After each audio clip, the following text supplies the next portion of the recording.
नमस्कार। Welcome to Bihar civils. मेरा नाम है आलोक सिंह और आज के इस वीडियो में हम डिस्कस करेंगे जून महीने का बिहार स्पेसिफिक करंट अफेयर्स। ये एक बहुत ही इम्पॉर्टेंट सेशन होता है जिसमें हम बिहार स्पेसिफिक करंट अफेयर्स को मंथली वाइज डिस्कस करते हैं। तो इस वीडियो के साथ आपको पिछले सभी मंथ का यानी कि पिछले 6 महीने का पूरा बिहार स्पेसिफिक करंट अफेयर्स आपको चैनल पे मिल जाएगा। हमने प्लेलिस्ट बना रखा है बिहार करंट अफेयर 2022 के नाम से। तो 2022 का पूरा करंट अफेयर्स आपको वहाँ पे मिलने वाला है। तो अगर आप बीपीएससी की प्रिपरेशन कर रहे हो, बिहार एसएससी सीजीएल कर रहे हो या बिहार के दूसरे कॉम्पिटिटिव एग्ज़ाम्स की प्रिपरेशन कर रहे हो तो ये सीरीज़ आपके लिए है।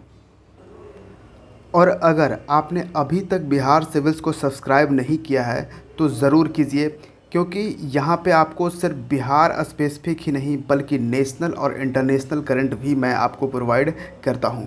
ठीक है, तो आपका जो है करंट अफेयर्स का सेक्शन मैं बहुत ही ज़्यादा स्ट्रॉन्ग बना देता हूँ, जहाँ से आप किसी भी एग्ज़ाम में बैठने के बाद करंट अफेयर्स सेक्शन में तो बिल्कुल कॉन्फिडेंस फील करोगे। So without any further delay, let's begin the session with the first question. Bihar government has approved to explore 250,000 years old Pataliputra नगर। तो 250 साल पुराना, 250 साल एक्चुअली, ठीक है, 250 साल पुराना पाटलिपुत्र नगर को तलाशने के लिए बिहार सरकार ने मंजूरी दे दी है। उसको एक्सकेवेट किया जाएगा, उसको खोद के उसको मालूम किया जाएगा कि इसके कुछ भी मिलते हैं या नहीं पाटलिपुत्र नगर का। ठीक है, तो बताना है कि ये कहाँ पे ये पाटलिपुत्र नगर को ढूंढा जाएगा। तो ये प्लेस है पटना में ही है। पटना में भी आपको एक ख़ास प्लेस मिलेगा, ठीक है, वो है Patna city. Option A is the correct answer. Recently approval भी दी गई है और इसको जीपीआर करके भी मालूम किया गया। जीपीआर होता है ग्राउंड पेनिट्रेटिंग रडार सर्वे। क्या होता है? ग्राउंड पेनिट्रेटिंग रडार सर्वे। तो जीपीआर सर्वे करने के बाद ये मालूम चला है, जिसके लिए अब अप्रूवल बिहार सरकार ने दिया है। देखिए, जीपीआर के थ्रू होता यह है कि बिना हम ज़मीन को खोदे हुए, बिना कोई एक्सकेवेट करे हुए, एक तरह से कहिए कि ये मॉडर्न टेक्निक है, ठीक है, जिसके थ्रू हम ज़मीन के करीबन 15 मीटर अंदर तक का इन्फॉर्मेशन जान लेते हैं। ठीक है, अब बिना खोदे ही हुए। तो ये होता है जीपीआर टेक्निक, ठीक है, या फिर जीपीआर सर्वे कह सकते हैं, ग्राउंड पेनिट्रेटिंग रडार सर्वे। नेक्स्ट क्वेश्चन है, Bihar government will spend how much amount on the caste based sensor 2022। तो बिहार सरकार ने जाति आधारित जनगणना 2022 पर कितनी राशि खर्च करेगी? तो पहले ये बात चल रही थी कि जो कास्ट बेस्ड सेंसस है वो सेंट्रल गवर्नमेंट कराएगी, लेकिन सेंट्रल गवर्नमेंट ने साफ मना कर दिया कि नहीं, कास्ट बेस्ड सेंसस मैं नहीं कराऊंगा। ठीक है, फिर बिहार गवर्नमेंट ने ये कहा कि मैं खुद से ये अपने राज्य में ये कराऊंगा कास्ट बेस्ड सेंसस, ठीक है, जिसमें कि हर जाति का वो जो सेंसस होगा कि कौन सी जाति का कितना जनसंख्या है बिहार में, कौन क्षेत्र में कौन सी जाति कितना ज़्यादा है, ये बेसिकली यहाँ पे जानने की कोशिश की जाएगी कास्ट बेस्ड सेंसस में। इसके लिए अप्रूवल के साथ साथ यहाँ पे अब अमाउंट भी बिहार सरकार ने अलॉट कर दिए हैं कि इसमें कितने खर्च होंगे, और ये होंगे ₹500 crore. Option B is the correct answer. देखिए, सरकार के अकॉर्डिंग कास्ट बेस्ड सेंसस इसलिए किया जा रहा है ताकि जो भी स्कीम्स हैं या फिर उनके प्रमोशन के लिए, उनको आगे प्रोग्रेस करने के लिए, उनको आगे बढ़ाने के लिए उन पे अगर हमें मालूम होगा कि कौन सी कास्ट क्या है तो उनको हम उस तरह से हेल्प प्रोवाइड कर सकते हैं ताकि वो आगे बढ़ पाएँ। ठीक है, तो ये है। लेकिन देखिए, कास्ट बेस्ड सेंसस अब जाति किसी का पूछने जाएगा, अगर किसी को मालूम चलेगा कि ऑब्वियसली सबको मालूम है कि जिस कास्ट से ज़्यादा बेनिफिट देगी। देखिए, पहले क्या था, एससी एसटी, तो ऑब्वियसली हर बार एससी एसटी का सेंसस होता है, लेकिन बाकी दूसरी जातियां हैं उन सब का सेंसस नहीं होता था, तो उन सब के सेंसस को भी यहाँ पे कराने की बात कही जा रही है। पर अगर कुछ एडवांटेज हैं तो डिसएडवांटेज भी हैं कि कास्ट बेस्ड सेंसस परफेक्ट हो नहीं सकता, क्योंकि कास्ट हर कोई परफेक्टली बताएगा नहीं, क्योंकि अगर उसे ये मालूम चला कि अगर हम कुछ ऐसे कास्ट बताएं, किसी लो कास्ट को हमने बताया, तो हमें ज़्यादा सरकारी गवर्नमेंट स्कीम का, ठीक है, ज़्यादा हमें बेनिफिट मिलेगा, तो उस तरह से वो लोग बताएंगे। मोस्ट ऑफ दी लोग बताना नहीं चाहेंगे, जो कास्ट सेंसस करने वाले लोग वहाँ पे जाएंगे पूछने के लिए, पता करने के लिए, तो ऐसा भी होगा। तो बहुत बार क्या होगा कि फॉल्स नंबर वहाँ पे दे दिया जाएगा। जो कास्ट सेंसस करने वाले जो लोग हैं वही लोग कुछ कुछ भी लिख के आगे बढ़ जाएंगे, क्योंकि उनको काम करना है, सरकार का प्रेशर रहेगा। तो ये चीज़ें भी यहाँ पे होने की काफ़ी ज़्यादा संभावनाएं हैं। और सरकार ने ये भी कहा है कि इसका मतलब एक अनुमान लगा है, एस्टिमेट, कि 9 महीने में ये सेंसस कंप्लीट कर देंगे। Next question, which union minister has visited Bihar on the occasion of complete revolution day? पूर्ण क्रांति दिवस के अवसर पर किस केंद्रीय मंत्री ने बिहार का दौरा किया है? तो ये हैं Mansukh Mandaviya. Option C is the correct answer. पहले तो जानिए कि कंप्लीट रिवॉल्यूशन डे कब ऑब्ज़र्व किया जाता है। तो 5 जून को ऑब्ज़र्व किया जाता है। हालांकि जो डॉक्टर मनसुख मंडाविया हैं, जो कि हमारे union health and family welfare minister हैं, ठीक है, तो ये बिहार को 2 दिन का ये विज़िट था। 4 जून और 5 जून दोनों को ही ये यहाँ पे आए थे। और जहाँ तक बात है कंप्लीट रिवॉल्यूशन डे का, जहाँ पूर्ण क्रांति की बात है, तो आपको मालूम होगा 1974 में जयप्रकाश नारायण ने ये आह्वान किया था। ये क्रांति, पूर्ण क्रांति की शुरुआत करी थी, ठीक है। 5 जून पटना के गांधी मैदान से ये शुरुआत करी गई थी, 5 जून 1974 को, ठीक है। और बाकी यहाँ पे आप देख ही सकते हो, ये जो पूरा प्रोग्राम का शेड्यूल है कि जो मनसुख मंडाविया बिहार को विज़िट किए, वो 2 दिनों में इनका क्या क्या प्रोग्राम था, उन सब चीज़ों का लिस्ट यहाँ पे दिया गया है। नेक्स्ट पे आइए, 2000 years old wall has been found recently at which place of Bihar during renovation of ponds? हाल ही में बिहार के किस स्थान पर तालाबों के जीर्णोद्धार के दौरान 2000 वर्ष पुरानी दीवार मिली है? बेसिकली एक सेंट्रल गवर्नमेंट का स्कीम है। कौन सा? अमृत सरोवर स्कीम। इस स्कीम के तहत देश के जितने भी ज़िले हैं, उन सभी ज़िलों में कम से कम 75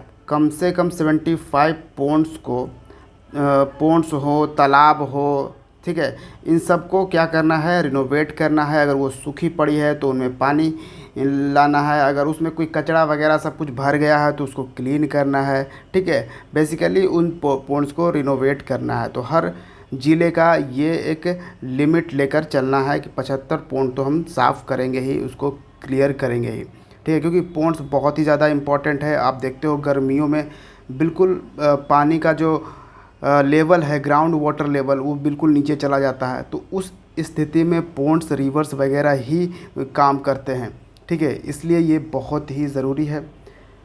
तो इस अमृत सरोवर स्कीम के तहत ये रिनोवेशन चल रहा था। कहाँ पे चल रहा था? कुम्हरार में। कुम्हरार में चल रहा था, और ये प्लेस आपको मिलेगा पटना में। और कुम्हरार काफ़ी हिस्टोरिकल प्लेस है, ठीक है। Option A is the correct answer. यहाँ पे ये वॉल बहुत ही 2000 साल पुराना करीबन ये वॉल मिला है। और ये किसने निकाला है? तो ASI ने, यानी आर्कियोलॉजिकल सर्वे ऑफ इंडिया ने। आर्कियोलॉजिकल सर्वे ऑफ इंडिया के रिसर्चर जो एक्सपर्ट्स हैं, वो हालांकि बता रहे हैं कि ये जो वॉल है, ये जो दीवार है, ये कहा जा रहा है कि कुषाण काल का है, ठीक है। कुषाण पीरियड का ये माना जा रहा है। नेक्स्ट है, कांवर झील is located in which district of Bihar? तो कांवर झील बिहार के किस ज़िले में स्थित है? कांवर झील आपको मिलेगा बेगूसराय में। Option A is the correct answer. Map में अगर देखें तो ये बिहार की कैपिटल पटना मिलेगा और यहाँ पे ये बेगूसराय बेसिकली आपको नॉर्थ बिहार में आपको मिलेगा। ठीक है, कांवर झील कहिए या इसका एक और नाम है काबरतल वेटलैंड। ठीक है, और एक चीज़ बहुत ही इम्पोर्टेंट मैं आपको बताने जा रहा हूँ, काबरतल वेटलैंड एकमात्र बिहार का वेटलैंड है जिसको रामसर साइट का दर्जा दिया जा चुका है। ठीक है, ये रामसर साइट डिक्लेयर किया जा चुका है। तो बिहार में एकमात्र रामसर साइट है, वो है काबरतल वेटलैंड। अब कांवर झील रिसेंटली न्यूज़ में था क्यों? इसमें ये देखा गया है कि 35 सालों में करीबन 1/3, ठीक है, 1/3 भाग कांवर झील का जो काबरतल वेटलैंड का रिड्यूस हो गया है, कम हो गया है। ठीक है, जहां 1984 में ये करीबन 6786 हेक्टेयर एकड़ में फैला था। ठीक है, कितना? 6786 हेक्टेयर एकड़ में फैला हुआ था, जो अब रिड्यूस्ड होकर मात्र कितना रह गया है? तो मात्र 2032 हेक्टेयर एकड़ में रह गया है। कितना? सिर्फ 2000। कहाँ 6000 था, कहाँ 2000। 1/3 यहाँ पे रिड्यूस होता दिख रहा है। और आपको पता होगा वेटलैंड हमारे इन्वायरमेंट के लिए बहुत ही ज़्यादा इम्पॉर्टेंट है, क्योंकि वेटलैंड कहा जाता है कि हमारा जो इन्वायरमेंट में कार्बन डाइऑक्साइड है उसका 40% कार्बन जो है वो एब्जॉर्ब कर लेता है वेटलैंड। तो सोचिए, अगर वेटलैंड नहीं रहेंगे तो ये 40% कार्बन जो है वो हमारे इन्वायरमेंट में फैल जाएगा, कार्बन डाइऑक्साइड। तो ये हमारे सांसों के लिए कितना ज़्यादा हार्मफुल प्रूफ हो सकता है, आप ये सोच सकते हैं, यहाँ से इमेजिन कर सकते हैं। अब हालांकि बिहार में एक ही रामसर साइट है, लेकिन वेटलैंड एक नहीं है। ठीक है, वेटलैंड बिहार में करीबन कहा जा रहा है कि 21,000 के, ठीक है, 21,000 वेटलैंड बिहार में अवेलेबल हैं। ठीक है, अब जैसे कुछ एग्जाम्पल मैं बताऊं तो कुशेश्वर स्थान झील ये एक वाइल्ड लाइफ सेंचुरी भी है। ठीक है, फिर है घोघा चैप जो कि कटिहार में आपको मिलेगा, और ये कुशेश्वर स्थान झील कहाँ मिलेगा आपको? दरभंगा में। ठीक है, फिर आपको मिलेगा उदयपुर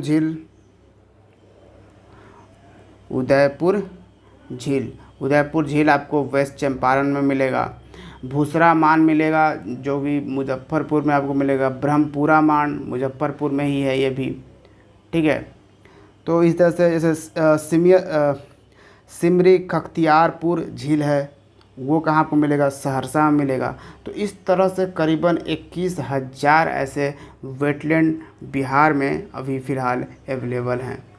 ठीक है, जिसमें से एकमात्र रामसर साइट डिक्लेयर किया गया है वो है कांवर झील। 4-5 ऐसे और हैं जिसको बिहार सरकार सेंट्रल गवर्नमेंट से ये रिक्वेस्ट करी है कि इसको भी रामसर साइट का दर्जा मिलना चाहिए। नेक्स्ट है, which serial has been started recently on the life of Kisan Chachi. किसान चाची जिनका रियल नेम है राजकुमारी देवी, ये हैं किसान चाची। ठीक है, इन्होंने खेती को ही बिल्कुल अपना एक ज़िंदगी बना दिया, और खेती करके ही ये खुद ही नहीं बल्कि और लोगों को भी इन्होंने काफ़ी ज़्यादा काम वगैरह दिए हैं, जिसके लिए सेंट्रल गवर्नमेंट ने इन्हें 2019 में पद्मश्री अवार्ड से नवाजा था। पद्मश्री अवार्ड और काफ़ी सारे इम्पॉर्टेंट टीवी शोज़ में इनका नाम आया है। ये खुद इनको बुलाया गया, इनवाइट किया गया क्योंकि इन्होंने खेती के फील्ड में एक लेडीज़ होकर बहुत ही अपना इम्पोर्टेंट योगदान इन्होंने दिया है, इसीलिए इन्हें लोग किसान चाची के नाम से जाना जाता है। और देखिए इसी तरह से ये अपना कहीं पे जाना इनको रहता है तो इसी तरह से झोला ये टांगती हैं अपने साइकिल में और लेकर जाती हैं। ठीक है, तो इनके ज़िंदगी पर एक सीरियल आ रहा है। ठीक है, एक्चुअली वो स्टार्ट हो चुका है और ये सीरियल का नाम है Kasturi. Option C is the correct answer. Bihar government has approved to explore the country's largest gold reserve. Bihar सरकार ने देश के सबसे बड़े स्वर्ण भंडार का पता लगाने की मंजूरी दे दी है। देखिए कुछ टाइम पहले ये न्यूज़ आया था कि बिहार में पूरे देश का 44% गोल्ड रिज़र्व है, वो बिहार में प्रेजेंट है। ठीक है, अब बिहार सरकार ने अगर ये 44% रियली में है तो इसको एक्सकेवेट किया जाए, इसको एक्सप्लोर किया जाए, इसके लिए अप्रूवल बिहार सरकार ने दे दी है। और ये कहाँ पे गोल्ड रिज़र्व है, तो देखिए ये जो पूरा का पूरा है बिहार के जमुई ज़िले में अवेलेबल है। ठीक है, जमुई ज़िले में। Option B is the correct answer. अब बात माने आर्कोलॉजिकल सर्वे ऑफ इंडिया की, तो वो कहते हैं कि करीबन 222.88 मिलियन गोल्ड रिज़र्व। ठीक है, क्या है गोल्ड, इतना मिलियन टन्स एक्चुअली। ठीक है, 222.88 million turns gold reserve available है बिहार के जमुई ज़िले में। ठीक है, जो कि पूरे देश भर में जितना गोल्ड रिज़र्व अवेलेबल है उसका 44% है। ठीक है, नेक्स्ट है, recently the president Ramnath Kovind has awarded air marshal Amit Dev with the Vishisht Seva medal. He belongs to which of the following. हाल ही में राष्ट्रपति रामनाथ कोविंद ने एयर मार्शल अमित देव को विशिष्ट सेवा मेडल से सम्मानित किया है। वह किस ज़िले से संबंधित है, तो ये संबंधित हैं बिहार के सीतामढ़ी से। Option C is the correct answer. ठीक है, तो जो एयर मार्शल अमित देव हैं इनका जन्म बिहार के सीतामढ़ी ज़िले में हुआ था। इनको इस साल विशिष्ट सेवा मेडल इन्हें प्रदान किया गया है। Who has inaugurated parallel lane of Gandhi Setu. सेतु के समानांतर लेन का उद्घाटन किसने किया है, तो देखिए गांधी सेतु जो कि नॉर्थ बिहार को साउथ बिहार से जोड़ता है। ठीक है, तो वो ब्रिज तो ऑलरेडी है, लेकिन उस पर क्या होता था कि बहुत ज़्यादा जाम लगता था, बहुत ज़्यादा क्राउड हो जाता था, जिसके कारण इसके समानांतर बिल्कुल पैरेलल एक और लेन बनाई गई है। ठीक है, तो इसका ही इनॉग्रेट रिसेंटली किया गया है। तो किन्होंने किया है, तो एक तो हमारे यूनियन ट्रांसपोर्ट मिनिस्टर हैं और वो हैं नितिन गडकरी, और दूसरे हैं जिन्होंने इनॉग्रेट किया तो chief minister of Bihar Nitish Kumar. ठीक है, तो इसका आंसर हो जाएगा more than one. Option E is the correct answer. और 7 जून 2022 को ये जो नितिन गडकरी हैं ये बिहार आए थे। ठीक है, बिहार आकर ये गांधी सेतु के पैरेलल लेन का इनॉग्रेशन किया है। नेक्स्ट है, who has won the first medal for Bihar in the Khelo India youth games 2022। Khelo India youth game 2022 में बिहार के लिए पहला पदक किसने जीता। तो ये खेलो इंडिया यूथ गेम्स ये ऑर्गेनाइज़ किया गया कहाँ पे, हरियाणा में। अब बेसिकली ज़्यादातर गेम्स यहाँ पे पंचकुला में हुआ, हरियाणा के पंचकुला सिटी में। और भी 3-4 डेस्टिनेशन थे इसके, दिल्ली भी था इसमें शामिल। ठीक है, और खेलो इंडिया यूथ गेम 2022 इस साल जीता किसने। इस गेम को सबसे ज़्यादा मेडल टैली को टॉप किया है हरियाणा ने ही टॉप कर दिया इस मेडल टैली को। ठीक है, तो बिहार के लिए पहला गोल्ड में मेडल किस, एक्चुअली मेडल कहिए, सीधा सीधा मेडल सिर्फ अगर कहें कि किसने मेडल जीता तो ये हैं Shubham Kumar. Option A is the correct answer. Shubham Kumar किस खेल के प्लेयर हैं? रेसलिंग करते हैं, ठीक है। और एक चीज़ और है ये कि ये मात्र 17 इयर्स का है, ठीक है। वैसे मैं बता दूं कि ये जो खेलो यूथ जो है ना, यहाँ पे यूथ गेम्स, ये बेसिकली 18 साल से पहले के ही बच्चों के लिए है, ठीक है। 14 टू 17 इयर्स के बच्चों के लिए ही है ये खेलो इंडिया यूथ गेम 2022, ठीक है। तो ये आप याद रख सकते हैं। और शुभम कुमार क्या जीता? अच्छा, मेडल तो इन्होंने जीता, लेकिन कौन सा मेडल जीता? गोल्ड, ब्रॉन्ज, सिल्वर, कौन सा जीता?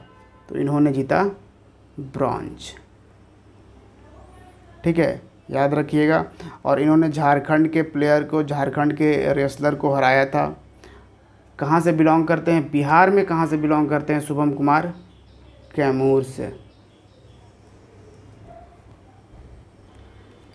Next question, under the Indo Nepal bilateral agreement, national food laboratory of FSSAI, food standard and security authority of India has been inaugurated in which of the following state? Bharat Nepal द्विपक्षीय समझौते के तहत FSSAI की राष्ट्रीय खाद्य प्रयोगशाला का उद्घाटन कहाँ पे किया गया, यानी नेशनल फूड लैबोरेटरी का? अब देखिए, रिसेंटली इंडिया और नेपाल के साथ एक बायलैटरल एग्रीमेंट साइन किया गया, जिसके तहत कहाँ पे नेशनल फूड लेबोरेटरी इस्टेब्लिश किया गया? तो ये बिहार में। Option D is the correct answer. Bihar का एक प्लेस है रक्सौल, ठीक है। रक्सौल आपको मिलेगा ईस्ट चंपारण में, ठीक है। तो इसी रक्सौल में ये इनॉग्रेशन किया गया है नेशनल फूड लेबोरेटरी। यहाँ पे आप देख सकते हो, ये हैं यूनियन मिनिस्टर मनसुख मंडाविया, जो कि health and family welfare minister हैं। और ये हैं बिहार के हेल्थ मिनिस्टर, कौन? मंगल पांडे। अच्छा, तो बिहार में नेशनल फूड लेबोरेटरी इस्टेब्लिश की गई है, सेटअप की गई है। इससे इसका क्या यूज़ होगा? देखिए, कोई भी फूड आइटम्स, ठीक है, कोई भी फूड आइटम्स आप एक्सपोर्ट करते हो या फिर आप इंपोर्ट करते हो, ठीक है, यानी कि आपने किसी कंट्री में एक्सपोर्ट किया तो वो कंट्री पहले आपके फूड आइटम्स की क्वालिटी चेक करेगा, उसमें कुछ प्रॉब्लम तो नहीं है, कुछ कीड़ा वगैरह तो नहीं लगा, कुछ ख़राबी तो नहीं है, कुछ फंगस वगैरह तो नहीं लगा है, ये सब वो चेक करता है, ठीक है। वो क्वालिटी चेक वहाँ पे होता है। तो इसमें क्या होता है कि पहले चेक वेक होगा, बाकी चीज़ें होंगी, उसमें डॉक्यूमेंट वगैरह ये सब चीज़ होगा, ठीक है, कहीं इलीगल वगैरह से तो नहीं आ रहा है। तो इन सब चीज़ों को चेक करने में थोड़ा सा टाइम लगता है। तो इसके लिए अब नेशनल फूड लेबोरेटरी यहाँ पे इस्टेब्लिश कर दिया गया है। अब क्या होगा, नेपाल से कुछ भी चीज़ें हम इंपोर्ट करेंगे, नेपाल हमको एक्सपोर्ट करेगा, तो नेपाल के फूड आइटम्स आएंगे तो उनको क्या है, नेशनल फूड लेबोरेटरी में, यानी जो बिहार के रक्सौल में बना है, इसमें कर दिया जाएगा। इसी में यहाँ पे चेक कर लिया जाएगा, यहाँ पे उस सैंपल जो है उसको टेस्ट कर लिया जाएगा, ताकि जल्दी से वो एक्सपोर्ट यहाँ पे इंडिया में हो सके, ठीक है। यानी कि अब बिहार में ही ये इसका पता चल जाएगा कि फूड वहाँ पे बढ़िया है या नहीं है, और दूसरे सिटीज़ में जाने की ज़रूरत भी नहीं पड़ेगी। तो इससे क्या होगा कि एक्सपोर्ट इंपोर्ट जो है वो थोड़ा फास्ट होगा। और देखिए, नेपाल को हमारे साथ रिलेशन अच्छा रखना ये एक उनके लिए इम्पॉर्टेंट है, क्योंकि इसके पहले नेपाल में जो पहले इसके प्राइम मिनिस्टर थे वो काफ़ी प्रो चाइना थे। तो वो चाहते थे कि भारत से हमेशा कुछ फ़ाइट वगैरह होता रहे, कुछ गलत सलत बयान वो देते रहते थे, ठीक है, ये चीज़ें होती रहती थी। लेकिन यहाँ पे आ गए हैं अब देवबा साहब, जो कि यहाँ पे एक अच्छा यहाँ पे बनाना चाहते हैं, और हमारे इंटरेस्ट में भी है, क्योंकि अगर आप जियोपॉलिटिकल दृष्टि से देखें तो बिल्कुल हमारे बॉर्डर के पास है। अगर यहाँ पे चाइना के सोल्जर्स वगैरह रहते हैं अगर नेपाल में, तो वो हमारे लिए थ्रेट है। ठीक है, तो इस तरह से एक कह सकते हैं कि बायलैटरल हमें इम्पोर्टेंस है एक दूसरे की। तो इसलिए ये इस तरह के एग्रीमेंट, इस तरह के चीज़ें थोड़ा नेपाल के लिए करना ज़्यादा इम्पोर्टेंट है। नेक्स्ट है बाबा ब्रह्मेश्वर स्थान temple will be developed with ₹8 crore 74 lakh. It is located इन। तो 8 करोड़ 74 लाख रुपए से बनेगा बाबा ब्रह्मेश्वर स्थान मंदिर। यह कहाँ पे मौजूद है बाबा ब्रह्मेश्वर स्थान मंदिर? तो ये आपको मिलेगा बक्सर में, बिहार के बक्सर ज़िले में। Option A is the correct answer. और ये पैसा कौन खर्च कर रहा है? तो बिहार का टूरिज़्म डिपार्टमेंट। नेक्स्ट क्वेश्चन है Bhola Singh from Bihar has won the gold medal in which sports during Khelo India youth game 2022। तो अभी हमने बताया कि ब्रॉन्ज मेडल शुभम कुमार ने जीता है बिहार के लिए, जो कि बिहार का पहला मेडल है। अब बिहार के लिए इस खेल में गोल्ड मेडल किसने जीता? तो ये जीता है भोला सिंह ने। ठीक है, अब आपको बताना है कि भोला सिंह किस खेल से बिलोंग करते हैं। ठीक है, क्या बताना है कि किस खेल से बिलोंग करते हैं? तो ये है weight lifting. Option B is the correct answer. अभी जो हमने डिस्कस किया शुभम कुमार के बारे में, तो वो रेसलिंग से बिलोंग करते थे। ये वेट लिफ्टिंग से बिलोंग करते हैं। यहाँ पे आप देख रहे हो वेट यहाँ पे ये उठा रहे हैं। और भोला सिंह ये जहानाबाद से बिलोंग करते हैं, बिहार के जहानाबाद ज़िले से। और एक ख़ास बात बताऊं, इन्होंने अपनी जो ट्रेनिंग ली है, जो टेक्निक इन्होंने रेसलिंग के लिए सीखी थी, वेट लिफ्टिंग के लिए सीखी है, वो यूट्यूब से सीखी है। ये एक अपने आप में मोटिवेशन है आप सभी के लिए। ठीक है, जो भी किसी भी एग्ज़ाम्स की प्रिपरेशन आप कर रहे हो, कि अगर आपने किसी चीज़ को ठानी है करना, तो आप कहीं ना कहीं से आप उसका जुगाड़ ढूंढ लोगे करने के लिए। जैसे इन्होंने ये जो टेक्निक वगैरह सीखा, वो कोई प्रोफेशनल टीचर्स वगैरह से कहीं से नहीं सीखा, बस यूट्यूब पे जो भी इंटरनेशनल प्लेयर्स के आते थे उसी से ही इन्होंने सीख लिया। ठीक है, और इन्होंने गोल्ड मेडल भी जीत लिया बिहार के लिए। और ये इंटर में अभी पढ़ रहे हैं ये स्टूडेंट। तो ये चीज़ें याद रखिएगा।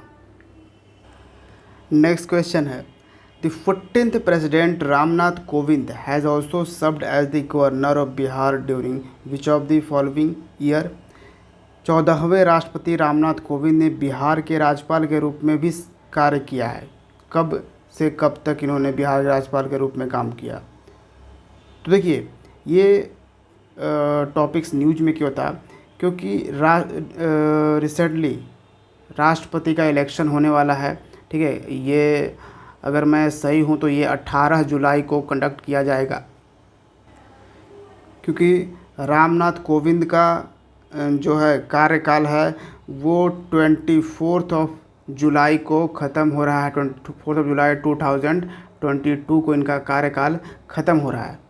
ठीक है, और ये एक टाइम में बिहार के गवर्नर भी थे। तो आपको बताना है कि बिहार के गवर्नर ये कब थे? ये थे 2015 से 2017 तक गवर्नर रहे थे। Option C is the correct answer. In fact इन्हें जो राष्ट्रपति बनाया गया था वो जिस वक्त गवर्नर थे उसी वक्त 2017 से ही ये राष्ट्रपति बने हुए हैं। ठीक है, जब गवर्नर थे, गवर्नर से हटाकर इनको फिर राष्ट्रपति के तौर पर इन्हें इलेक्ट किया गया था।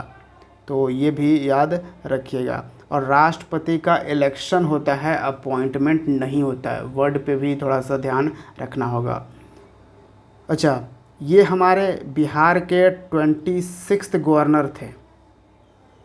ठीक है, 26वें राज्यपाल थे। प्रेजेंट टाइम में हैं जो गवर्नर फागू चौहान, ये हमारे 29th गवर्नर हैं। कितने? 29th। तो ये भी याद रखिए। और फागू चौहान अभी भी हैं। 2019 में फागू चौहान बने थे, उसके पहले दूसरे थे, लालजी टंडन वगैरह थे। ठीक है। तो 2019 में से अभी तक ये फागू चौहान ही संभाल रहे हैं गवर्नर का पोस्ट बिहार में। अब मैंने डेली करंट अफेयर्स में आपको काफ़ी डिटेल में बताया है प्रेसिडेंट रामनाथ कोविंद के बारे में और इलेक्शन ऑफ प्रेसिडेंट के बारे में, ठीक है। अब यहाँ पे आपसे मैं पूछूंगा कि बताइए इंडियन कॉन्स्टिट्यूशन के किस आर्टिकल में लिखा है कि भारत का एक राष्ट्रपति होगा। चलिए ये कमेंट में बताइए। अगला है special task force STF training center has been built in which district of Bihar. Bihar के किस ज़िले में स्पेशल टास्क फोर्स का एक प्रशिक्षण केंद्र बनाया गया है, ठीक है। तो अब बिहार में ही ये स्पेशल टास्क फोर्स की ट्रेनिंग हो जाएगी और इसके लिए गया में बनाया गया है training centre. Option D is the correct answer. करीबन 200 सोल्जर्स एक बार में यहाँ पे ट्रेनिंग ले पाएंगे। नेक्स्ट है which women from Bihar has been appointed as the chairperson of G100 group. Bihar की किस महिला को G100 समूह की अध्यक्ष नियुक्त किया गया है। तो G100 ग्रुप एक पूरी दुनिया में 100 मोस्ट पावरफुल महिलाओं का ग्रुप है, ठीक है, जिसके अध्यक्ष रिसेंटली अपॉइंट की गई हैं Renu Paswan. Option B is the correct answer. और मैं बता दूं कि रेणु पासवान बिहार के मुजफ्फरपुर ज़िले से बिलोंग करती हैं, ठीक है, याद रखिएगा। नेक्स्ट है workshop cum training program on Bihar embankment assets management system has been organised in which of the following. Bihar तटबंध संपत्ति प्रबंधन प्रणाली पर कार्यशाला पर सह प्रशिक्षण कार्यक्रम आयोजित किया गया है। यानी कि Bihar embankment asset management system पर एक ट्रेनिंग प्रोग्राम शुरू किया गया है। ये कहाँ पे ऑर्गेनाइज़ किया गया। इसको ऑर्गेनाइज़ किया गया है दरभंगा में। Option D is the correct answer. Next question पे आते हैं। Who has won the best supporting actor male award in the IIFA 2022। तो आईफा 2022 में सर्वश्रेष्ठ सहायक अभिनेता का पुरस्कार किसने जीता है। आईफा अवार्ड्स पूरा जारी कर दिया गया है, ठीक है। आईफा यानी कि international Indian film academy awards. और आईफा अवार्ड में बेस्ट एक्टर, ठीक है, बेस्ट एक्टर मेल ये कौन रहे, मिला विक्की कौशल को। विक्की कौशल को किस मूवी के लिए मिला। ये मिला सरदार उधम। इस फिल्म के लिए विक्की कौशल को मिला बेस्ट एक्टर का अवार्ड। अगर मेल के जगह पर यहीं पे फीमेल कर दें, ठीक है, बेस्ट एक्टर फीमेल, ये किसे दिया गया ये अवार्ड। ये दिया गया है कृति सैनन को। किस मूवी के लिए, मिम्मी, ठीक है, मिम्मी के लिए दिया गया। और मिम्मी में जो को एक्टर थे यही थे, ठीक है, पंकज त्रिपाठी ही थे। तो इस क्वेश्चन का अब यहाँ पे आपसे पूछा जा रहा है बेस्ट सपोर्टिंग एक्टर के बारे में, ठीक है। बेस्ट एक्टर बेस्ट एक्ट्रेस तो हमने आपको बता दिया। अब आपसे पूछ रहा है बेस्ट सपोर्टिंग एक्टर। तो बेस्ट सपोर्टिंग एक्टर रहें Pankaj Tripathi. Option D is the correct answer. और आपको मालूम होना चाहिए ये बिहार के सिवान ज़िले से बिलोंग करते हैं। और आईफा अवार्ड्स में बेस्ट फिल्म कौन सी रही। बेस्ट फिल्म का अवार्ड किसे दिया गया। ये रहा Sher Shah.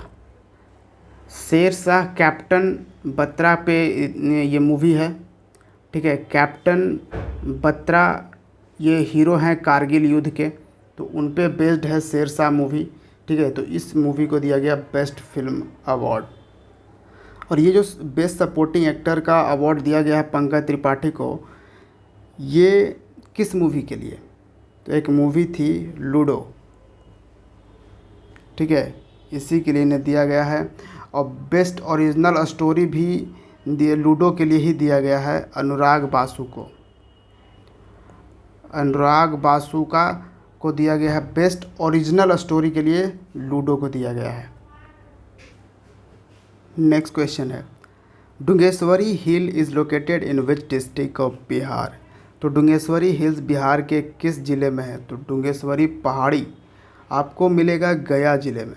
Option A is the correct answer. और एक और पहाड़ी है, एक है ब्रह्म योनी, ठीक है, ब्रह्म योनी हिल्स, ये भी आपको मिलेगा गया ज़िले में।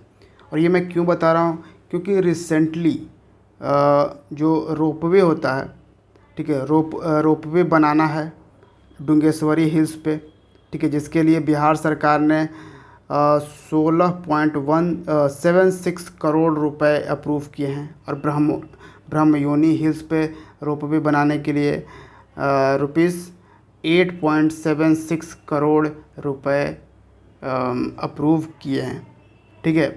तो ये आपको याद रखना है। यानी ये दोनों पर्वतों पे, ब्रह्मयोनी हिल्स और डुंगेश्वरी हिल्स पे नया रोपवे बनाया जाएगा। बिहार का पहला रोपवे बना था राजगीर में, राजगीर आपको मिलेगा नालंदा में। दूसरा रोपवे कहाँ बना था वो आप बताओगे कमेंट सेक्शन में, ठीक है, क्योंकि मैंने बहुत ही बार, हज़ारों बार हमने आपको बताया है हमारे वीडियोज़ में। नेक्स्ट है, द फर्स्ट वुमेन जज of Patna high court passed away recently, she was. तो पटना उच्च न्यायालय की पहली महिला न्यायाधीश बात कर रहे हैं, पहली वीमेन जज पटना हाई कोर्ट की कौन थी, जिनका रिसेंटली निधन हो गया है? उनका नाम था Indu Prabha. Option B is the correct answer. और वो बिलोंग करती थी कहाँ से? मुजफ्फरपुर, ठीक है। और इंदु प्रभा जो है वो 1990 में यहाँ की जज बनी थी पटना हाई कोर्ट की। नेक्स्ट है, which state was runner up in the national wheel chair rugby championship 2022। तो राष्ट्रीय व्हील चेयर रग्बी चैम्पियनशिप 2022 में कौन सा राज्य उप विजेता रहा? व्हील चेयर ऑब्वियसली आप समझ सकते हो, पैरा प्लेयर के लिए ये रग्बी ऑर्गेनाइज़ किया गया था, ठीक है। ये चैम्पियनशिप ऑर्गेनाइज़ किया गया था, जिसमें रनर अप आपसे पूछा जा रहा है, यानी कि एक तो कोई फर्स्ट होगा और कोई सेकंड, तो जो सेकंड होता है उसको हम रनर अप बोलते हैं, ठीक है, ये याद रखिएगा। यानी आपसे सेकंड पूछ रहा है, तो इसमें रहा बिहार सेकंड पोजीशन पे। Option B is the correct answer. यानी इस चैम्पियनशिप को जीता किसने? कर्नाटका ने, ठीक है। कर्नाटका 35 नंबर लाया और बिहार का 19 नंबर थे। और ये जो national wheel chair rugby championship था, ये कौन सा एडिशन था? चौथा एडिशन था, 4th एडिशन था ये। एक और क्वेश्चन हो सकता है, national wheel chair rugby championship कहाँ पे ऑर्गेनाइज़ किया गया? ये इस साल ऑर्गेनाइज़ किया गया है कंकड़ बाग में। कंकड़ बाग एक प्लेस मिलेगा आपको पटना में ही, ठीक है, तो ये याद रखिएगा। और कंकड़ बाग में एक पाटलिपुत्रा स्पोर्ट्स कॉम्प्लेक्स है, तो उसी स्टेडियम में ये ऑर्गेनाइज़ किया गया है। तो फर्स्ट कर्नाटक रहा इसमें, और सेकंड पे बिहार, और थर्ड पे हरियाणा रहा, ठीक है। नेक्स्ट है, which state is the second recipient of national MSME award 2022। तो राष्ट्रीय एमएसएमई पुरस्कार 2022 का दूसरा प्राप्तकर्ता कौन सा राज्य है? तो नेशनल एमएसएमई अवार्ड 2022 को पहला अवार्ड किसे मिला? तो वो तो उड़ीसा को मिला, ठीक है। और दूसरा अवार्ड किसे दिया गया? बिहार को दिया गया है MSME award. Option B is the correct answer. और इसको 30 जून 2022 को प्राइम मिनिस्टर मोदी ने ये अवार्ड बिहार को दिया है। अब ये अवार्ड इसलिए मिला क्योंकि बिहार सरकार ने एमएसएमई के लिए काफ़ी कुछ किया है, काफ़ी सारे पॉलिसीज़ लाए हैं। आपको पता है बिहार ने इंडस्ट्रीज़ पॉलिसीज़ भी लाए हैं। बिहार चमड़ा के लिए भी, चमड़ा उद्योग को बढ़ावा देने के लिए भी पॉलिसीज़ लाया है। ठीक है, तो एमएसएमई होता है माइक्रो स्मॉल और मीडियम एंटरप्राइजेस, तो ये याद रखिएगा। और बिहार ने युवा उद्यमी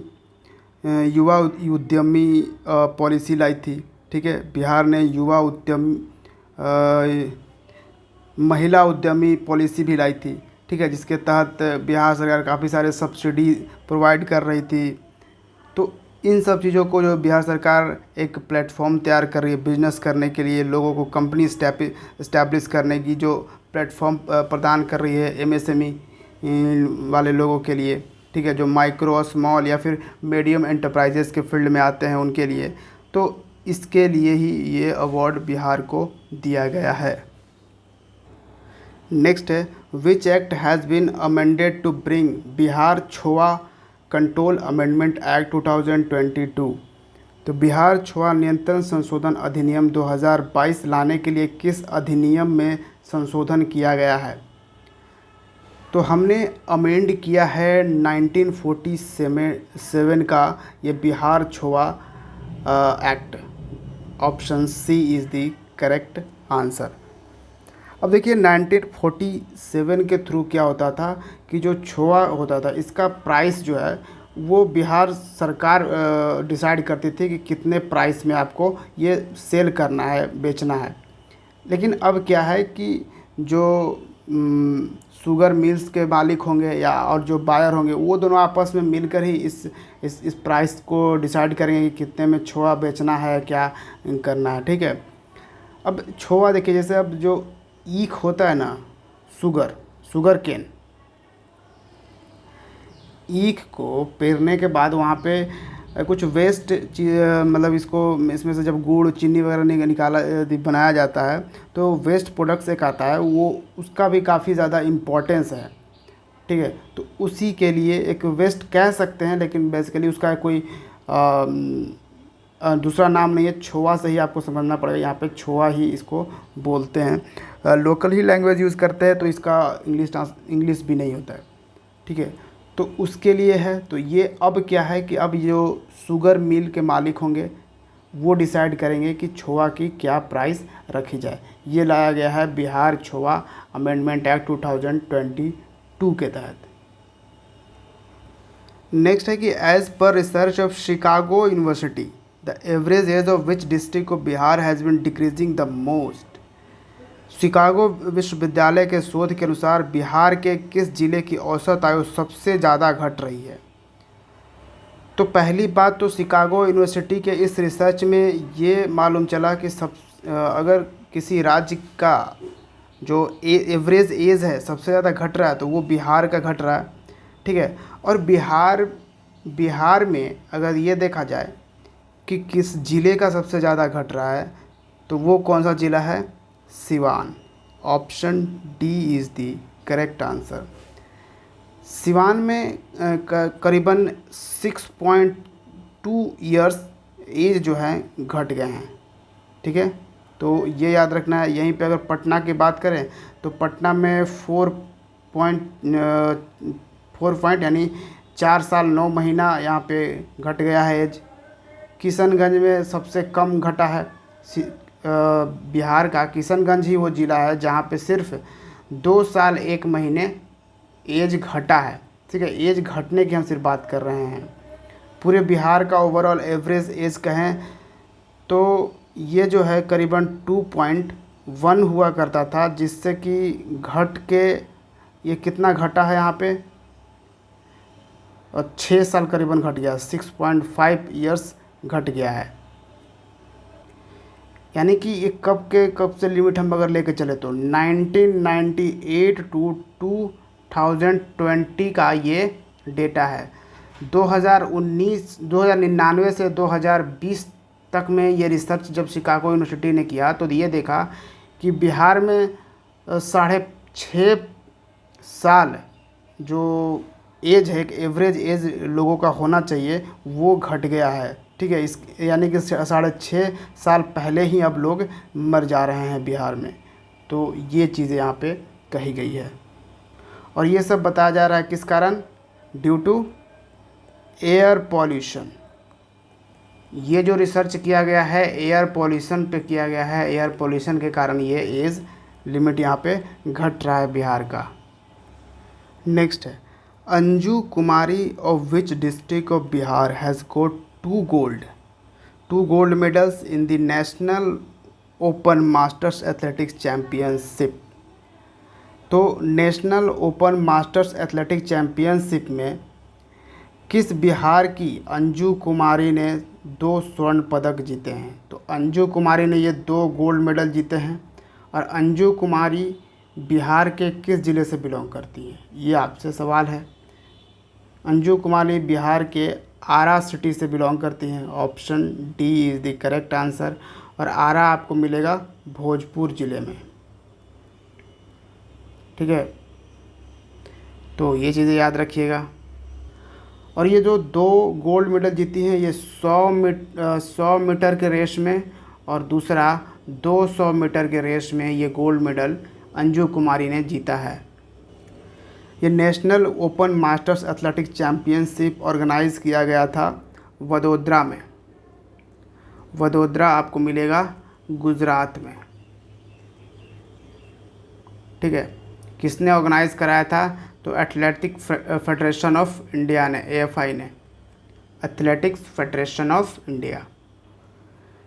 नेक्स्ट क्वेश्चन है, how many railway station of east central railway zone will be renovated under station renovation scheme? तो स्टेशन नवीकरण योजना के तहत पूर्व मध्य रेलवे जोन के कितने स्टेशनों को नवीनीकरण किया जाएगा, यानी रिनोवेट किया जाएगा? तो देखिए, पूरे देश भर में 18 रेलवे जोन हैं, जिसमें से एक है ईस्ट सेंट्रल रेलवे जोन, जिसका हेडक्वार्टर आपको बिहार के वैशाली ज़िले मिलेगा। वैशाली ज़िले में अगर एग्जैक्ट बताएं तो हाजीपुर में आपको मिलेगा। ठीक है, हाजीपुर में आपको मिलेगा ईस्ट सेंट्रल रेलवे जोन का हेडक्वार्टर। और ये जो रेलवे जोन है उसमें काफ़ी सारे स्टेशंस आते हैं, रेलवे स्टेशंस आते हैं। ठीक है, तो यहाँ आपसे वही पूछ रहा है कि इस सेंट्रल रेलवे जोन का कितने स्टेशनों को रिनोवेट किया जाएगा स्टेशन रिनोवेशन स्कीम के तहत? तो ये रिनोवेशन करना है 12 स्टेशन को। Option D is the correct answer. जैसे हो गया Rajendra Nagar railway station, Begusarai railway station, Barauni railway station, Buxar railway station, Darbhanga, Sitamarhi, Bapudham, ये सब क्या है? ईस्ट सेंट्रल रेलवे जोन के अंडर आता है। मुजफ्फरपुर रेलवे स्टेशन हो गया, गया हो गया, या फिर धनबाद रेलवे स्टेशन भी आता है ईस्ट सेंट्रल रेलवे जोन में। सिंगरौली रेलवे स्टेशन आता है। ठीक है, फिर दीनदयाल उपाध्याय DDU दीनदयाल उपाध्याय, जिसको पहले मुगल सराय रेलवे स्टेशन कहा जाता है, उत्तर प्रदेश का ये रेलवे स्टेशन है, जिसका नाम रीनेम कर दिया गया है, अब दीनदयाल उपाध्याय रेलवे स्टेशन है। ये भी ईस्ट सेंट्रल रेलवे जोन के अंडर आता है, इसको भी रिनोवेट किया जाएगा। ठीक है, ऐसे ही मिलाकर कुल 12 रेलवे स्टेशन को रिनोवेट किया जाना है। ईस्ट सेंट्रल रेलवे जोन का ये रेलवे स्टेशन है। नेक्स्ट क्वेश्चन है, chief minister Nitish Kumar has inaugurated JP Ganga path recently, it's total length is? तो मुख्यमंत्री नीतीश कुमार ने हाल ही में JP गंगा पथ का उद्घाटन किया है, इसकी कुल लंबाई क्या है? तो देखिए, JP गंगा पाथ की जो कुल लंबाई है वो है 20.20 किलोमीटर है। Option A is the correct answer. ठीक है, लेकिन अगर देखा जाए तो ओवर ब्रिज की अगर जहाँ पे थोड़ा बहुत बात होगी तो करीबन 7.5 मीटर है, 7.5 किलोमीटर। ठीक है, लेकिन टोटल ये 20.5 किलोमीटर है। कहाँ से कहाँ तक है ये? दीघा टू दीदारगंज, ये पटना में ही है। दीदारगंज, दीघा से दीदारगंज तक ये है, आपको मिलेगा। और देखिए, JP गंगा पथ को कहा जाता है कि जैसे मुंबई में मरीन ड्राइव है, उसी तरह से ये बिहार का यानी पटना का ये मरीन ड्राइव है। ठीक है, मरीन ड्राइव है ये पटना का, जिसको हम जेपी गंगा पाथ कहते हैं। यानी कि जो ये पूरा पाथ जो बनाया गया है गंगा नदी के बिल्कुल किनारे किनारे किनारे किनारे ले जाया गया है यहाँ पे ऐसे करके। ठीक है, और मुंबई का मरीन ड्राइव आपको कुछ ऐसा ही दिखेगा। ठीक है, अगर इस पे आपको डिटेल वीडियो चाहिए, ठीक है, तो हमने इस पे बहुत ही इम्पोर्टेंट वीडियो बना रखा है, आप इसको देखिए, आपको पूरी जानकारी मरीन ड्राइव के बारे में मिलेगी, इस गंगा पाथ के बारे में मिलेगी। काफ़ी पहले ही हमने उस वीडियो को बना दिया था, जब ये अनाउंसमेंट हुआ था तभी। ठीक है, आप प्लेलिस्ट टॉपिक डिस्कशन सेक्शन में आप जाकर प्लेलिस्ट में चेक कर सकते हैं, या फिर आपको कमेंट सेक्शन में मैं उसका लिंक भी दे दूँगा। और देखिए, जब ये लोगों के लिए जेपी गंगा पाथ खोला गया लोगों के लिए, तो यहाँ आप देख सकते हो कुछ ऐसा नज़ारा देखने को मिला है। यहाँ पे लोग इस सड़क को देखने के लिए पूरा ऐसे लोग जमा हो गए। आप देख सकते हो कितना जाम लग गया पूरा इस पूरे सड़क पे। पूरा ये मतलब एक अलग ही अजूबा था। ये पिक्चर काफ़ी ज़्यादा वायरल हो रहा था। तो आंसर याद रखिएगा, option A is the correct answer. Next है Chandragupt Tarantal has been open recently, it is located in. Chandragupt Tarantal हाल ही में खोला गया है, ये कहाँ पे मौजूद है? तो ये हमने पूछा कि ये कहाँ पे लोकेटेड है। हो सकता है आपसे ये पूछ दे कि चंद्रगुप्त तरनताल जो है वो न्यूज़ में था, बताइए ये क्या है। तो पहले आपको ये जानना चाहिए, चंद्रगुप्त तरनताल एक स्विमिंग पूल है। क्या है? ये स्विमिंग पूल है, तैरने के लिए है ये चंद्रगुप्त तरनताल, जो कि आपको कहाँ मिलेगा? पटना में। Option A is the correct answer.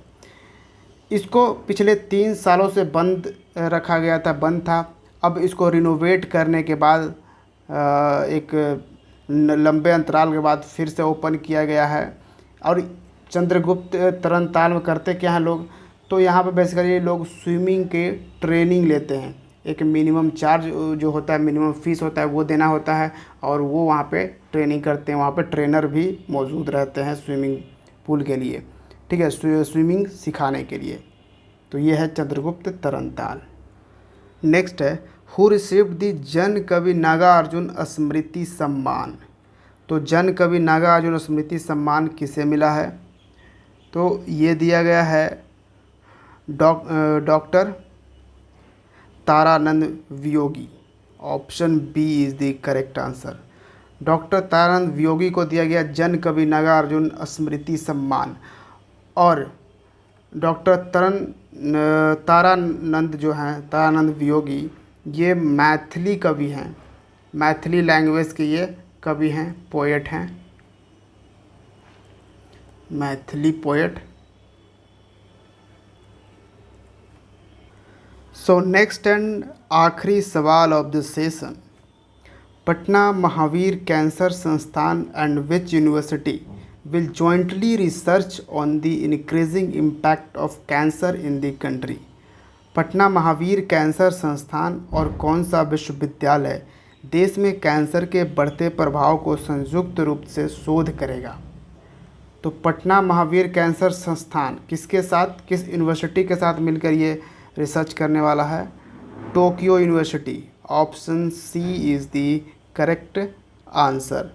ठीक है, क्योंकि यहाँ पे ये कहा जा रहा है कि बहुत ही ज़्यादा कैंसर का इम्पैक्ट भारत में बढ़ रहा है।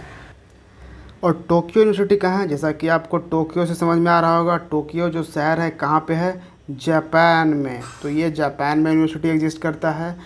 और जापान के प्राइम मिनिस्टर कौन हैं? Fumio Kishida.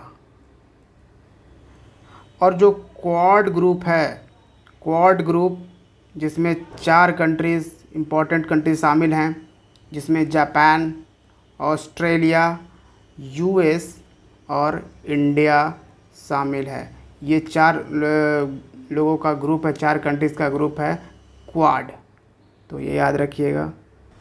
और जापान एक आइलैंड कंट्री है, ये 5 मेजर आइलैंड से बना है। ठीक है, हालांकि बहुत सारे आइलैंड का ग्रुप है पूरा जापान, लेकिन 5 जो है वो मेजर आइलैंड है जिसको याद रखना होता है हमें ऑलवेज़, क्योंकि किसी भी एग्ज़ाम्स में पूछ देता है कि ये कौन सा मतलब कौन सा सबसे बड़ा जापान का आइलैंड है, कौन सा छोटा सबसे है, ये चीज़ें रहता है। ठीक है, तो ये तो पता ही होगा कि टोक्यो जापान की कैपिटल है। तो वो जो 5 आइलैंड हैं, एक है होकाइडो, होन्शु, शिकोकू, क्यूशु और ओकिनावा। ठीक है, होकाइडो सबसे बड़ा है, ओकिनावा सबसे छोटा आइलैंड है। कहाँ का? जापान का। तो ये था जून महीने का बिहार स्पेसिफिक करंट अफेयर्स। अगर आपको सेशन पसंद आया तो वीडियो को लाइक करिए, शेयर करिए। अब तक सब्सक्राइब नहीं किया है तो ज़रूर चैनल को सब्सक्राइब करिए, बेल आइकन दबाइए ताकि आप नोटिफिकेशन से अपडेटेड रहेंगे। पीडीएफ आपको हमारे हर वीडियो का मिलेगा कहाँ पे? हमारे टेलीग्राम चैनल पे। वो डिस्क्रिप्शन बॉक्स में टेलीग्राम चैनल का लिंक है, वहाँ से आप उसको ज्वाइन कर सकते हैं। Thank you for watching Bihar civils. See you in the next video. जय हिंद।